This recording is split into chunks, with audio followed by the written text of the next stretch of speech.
Good morning, good afternoon, good evening, everyone from Kenya. I am really glad to join this dialogue and really pleased to hear from our young people.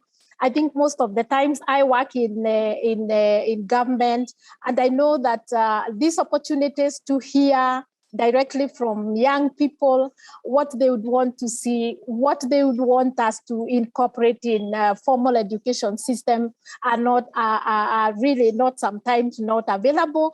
And I have read through the process of the development of this memorandum, and I really want to recognize the very consultative process that was used.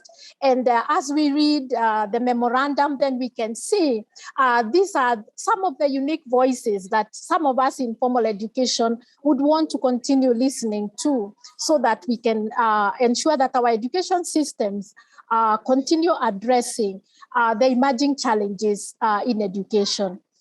Going to the specific areas that have been highlighted in the memorandum, I want to underscore the issue of ensuring that education systems address holistic issues of learners. Over time, we have basically focused on giving our young people, our children and young people, knowledge. Like in Kenya, we have done our assessment and we have looked at how we have been overemphasizing the cognitive dimension of education over and above the social and emotional learning of our children. We are currently going through a major reform of our education system, looking at focusing on not just the cognitive, but also focusing on the values, looking at skills, and making sure that our children are coming out with skills and not necessarily giving back information that they received in the classroom. We have learned a lot. Our major aim is to have an engaged, an empowered, and an ethical learner. 4 years down the line of the implementation of this process, we have learned that this is a process that requires a lot of engagement of parents, of the young people, of faith leaders, because our education system is well integrated. We integrate the faith leaders and religious education is very well incorporated in our curriculum. As we continue, we also recognize that this is not an easy process. It calls for a lot of reflection, thinking, and listening, and taking many stops as you move on in the implementation of such a curriculum. We look forward to sharing what we are going to learn from this process. Even with the members of the G20, we are very strong in learning to live together, working with regard to international, and we would want to continuously share our experiences as we move through the curriculum process.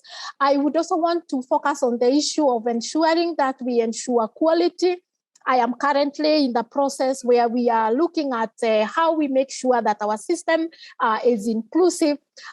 We've been doing a profiling of children who are out of school.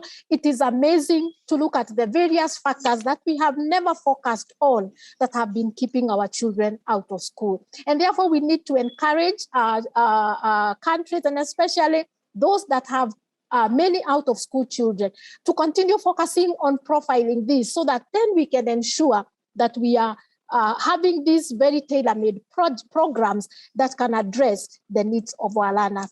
Finally, I want to emphasize and underscore the need to also ensure education systems address issues of climate change. My country is one that is greatly affected. Sometimes climate change leads to conflicts because it has really interfered with the way communities relate with each other.